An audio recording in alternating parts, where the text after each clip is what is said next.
There's probably something magical about a brick of feta.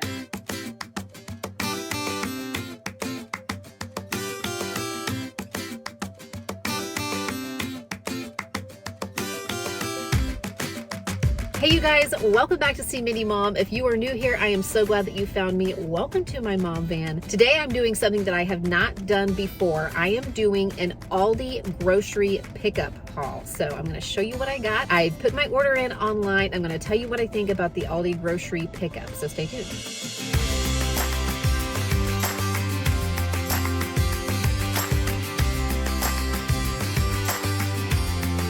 All right, you guys. Grocery pickup is all the rage these days. I discovered it a few years back and I remember thinking, gosh, if this had been available when my babies were babies, this is probably the primary way I would have grocery shopped. Sometimes it's really nice in a busy week to be able to just put your grocery order in, drive to the store, have somebody load it into your car and not have to go inside the store and do all of the shopping yourself. I think it's also really helpful if you are trying to save money because number one, it prevents impulse purchases. Number two, you can actually see your total as you are, or an estimate of your total as you are shopping and putting things in your cart online. And number three, it actually encourages meal planning. I can actually be making a meal plan, checking my kitchen for the things that I already have, and then putting into my online cart the things that we need for the week. So I just got home with my online grocery pickup order from Aldi. It's the first time that I have done this. And I gotta be honest with you guys, I have a few issues with this, which I will share in a bit. But first off, let me tell you what I liked about it. And then I will show you what I got. I got some new to us items and just some things that we needed for the week. So hopefully it'll be a good haul for y'all. I put my order in and it was ready in just a few hours. And at least in my area, I can't do that with Walmart grocery pickup. I have to put my order in the day before if I want a pickup time the next day. Sometimes I get lucky and if I put my order in early enough in the day, there's a late afternoon or evening pickup time when I can go and pick up my groceries. But it's rare that I can actually put in an order like in the morning and it'll be ready like in the early afternoon before the kids get out of school. I usually have to do that a day ahead of. Secondly, when I went to pick my order up at Aldi, I drove into the pickup spot. I followed the directions on the text message that came to my phone saying that my order was ready, and my order was out in like 2 minutes and loaded up, and we were on our way. Several times in the last year when I've gone to pick up my order at Walmart, within the window that I chose, I have waited 15, 20, even 30 minutes. One time I waited close to an hour for my order to come out and be loaded up into my car. And I remember that I was really perturbed by that because that kind of takes away the whole purpose of doing that, right? If you're doing that to save time, if you're doing that for convenience, you usually don't have 30 minutes to an hour to sit and wait for somebody to load up your groceries.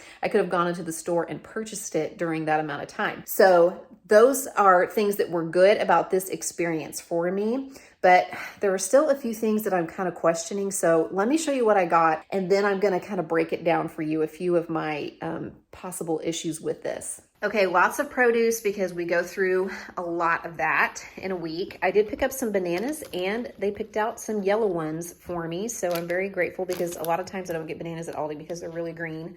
Some red grapes, a 3-pound bag of mandarins. I think this is a 3-pound bag. Yeah, 3-pound bag of mandarins. Some broccoli, sugar snap peas, a cucumber, some romaine hearts for making salads, some mini red peppers, a bag which is about 1 pound of Roma tomatoes, 1 little package of grape tomatoes. I think I actually meant to order cherry tomatoes and not grape tomatoes. Ooh, and this package is partially open, but that's okay. I'm going to wash those. It'll be fine. 1 3-pound bag of Pink Lady apples, 2 different kinds of chips. We have company coming into town. The kids' grandparents are coming into town this weekend and we're going to do sandwiches and have some snacks while we were watching football this weekend. So I picked up a couple of bags of chips for that. I just wanted to see what kind of fall items they had. So they had these Benton's wafer rolls, cream-filled wafer rolls. I thought these were really interesting little cookies. And these two, the pumpkin spice wafers. I thought a few of these, a couple of these, maybe with like a cup of coffee or tea in the afternoon might make just a really good treat, or like right before bed, like a little evening bedtime snack. Some of the Hawaiian sweet rolls. We go through boxes of these crackers now. They're really pretty inexpensive, and my kids really like this. This is basically their version of the Triscuit crackers. One of my son's favorite cereals is frosted shredded wheat, like the little mini one, so I got him a box of that because we're short on cereal. Some tomato sauce, crushed tomatoes, a can of refried beans, a can of chili beans, a can of queso. One of the things we're gonna do this weekend is a nacho bar, so I got some things for that. I also picked up another package of turkey pepperonis because they have recently put those back in my Aldi and I had not seen those for a while. I shared that in in my big, restock grocery haul that I did a few weeks ago. Cheese, I got 1 sharp cheddar, 3 mozzarellas, a pepper jack and a Colby jack, 1 block of cream cheese, and then this is like snacking cheese to slice up to go with the crackers. I also got some of this. It is the Happy Farms pumpkin spice cream cheese spread. We still have some bagels and some English muffins in the freezer. I thought maybe this would be good on those for breakfasts. The kids are back into cottage cheese as a snack, so I picked up some of that. 2 containers of ricotta. This, along with the mozzarella and the Italian sausage that I got, this is going to make lasagnas. I'm actually doing a video having to do with lasagnas, so hopefully you'll see that if it comes to fruition. Some turkey smoked sausage. I just usually keep a package of this around. It's good for quick meals. Some sour cream. I saw this dip and I thought it was really interesting. The Mexicali dip. It is a delicious dip made from jalapeno, tomato, onion, bell pepper, and spices, blended with sour cream, mayonnaise, Monterey Jack cheese, and that's basically cream cheese. Yes, I could probably make this for less, but I took the easy road this week. Some half and half. 1 container of turkey lunch meat. This was a substitute. I wanted to get the Feta block, and I guess they didn't have it, and this will not work because I wanted to try that TikTok Feta pasta. I was actually going to do that for this video. I've never had it before. I wanted to try it. 1 pound of ground beef. I've already talked about the Italian sausage, and then a big package of chicken, which I'm going to use for multiple things throughout this week. So there you have it.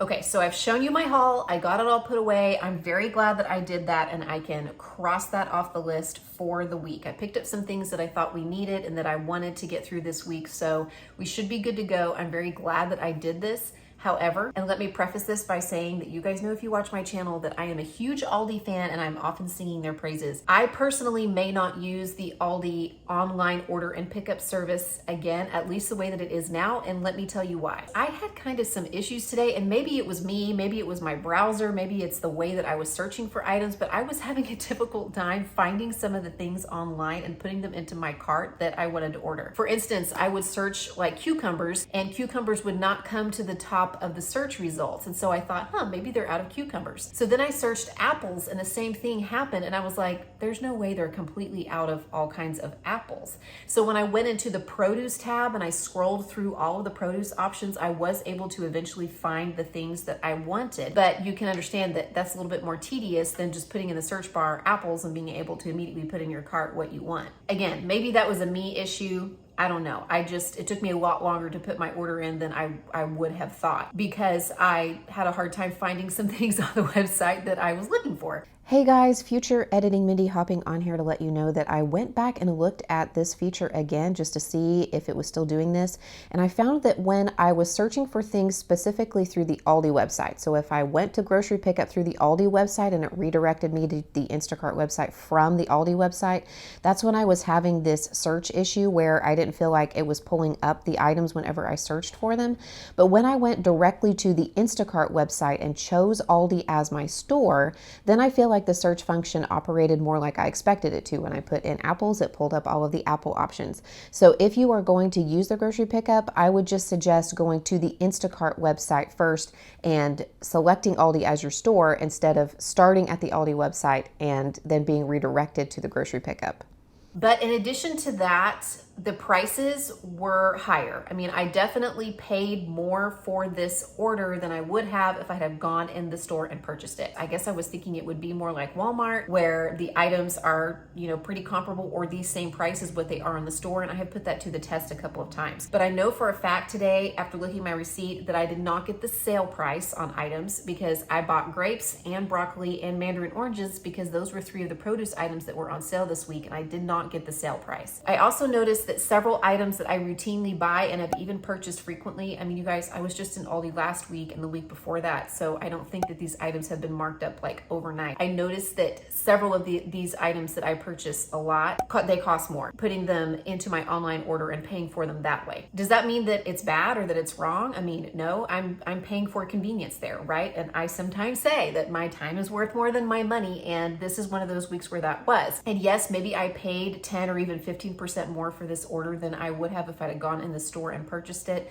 but I was buying back some of my time, and that is worth something to me. But again, somebody who's on a very tight budget might prefer to know that, because maybe then they would make the time to go into the store and shop if they knew that they were going to save on items that they routinely buy and also get the sale prices. So that's just my personal experience, my own opinion and thoughts. You know, like I said, maybe you have some different ideas about it. Maybe you've researched it more than I have, but just thought I would throw that out there so that you are aware. And since we are trying new to us things today, I thought that we might go ahead and test out a recipe that we have not tried yet that you guys might have already, because it's been on the internet for a while and it's been pretty popular. And that is the TikTok feta pasta. I actually don't have TikTok. I know, gasp, believe it or not, another surprise. But I've seen this recipe over and over and over again, and I just have never tried it because I didn't think it would be anything new to share with you guys. And a lot of times when I'm cooking, I'm sharing with you guys. But I thought, you know what? My curiosity has got the best of me, and I think I would really like to try this. But I don't think it would be a See Mindy Mom dinner video if we weren't having to troubleshoot, either because we're working from items that we already have, or because we're trying to work on a budget, or because the grocery store did not have the ingredients I was looking for. In this case, I could not find a brick of feta. In fact, I feel like I haven't been able to find feta in brick form. I've seen it very rarely. I don't know, maybe because of this recipe and its popularity. But I could not find any today, and I can't get a definitive answer as to whether or not this will really work very well with crumbled feta, but we're gonna try it, okay? And I will let you know. I'm sure it will not work as well. There's probably something magical about a brick of feta. There's probably something really bad about, you know, whatever it is they put in this to make it crumbly, like cellulose powder or something that just magically makes the recipe not work. But we're gonna try it anyway. This is actually feta from a local restaurant. It was part of a takeout order, so it'll be an opportunity for me to use this up. And the other thing I'm gonna have to change up is the kind of tomatoes, because I accidentally requested grape tomatoes instead of cherry tomatoes in my grocery haul. So surely that is not going to make that much of a difference in this pasta, but let's give it a go and we'll report back.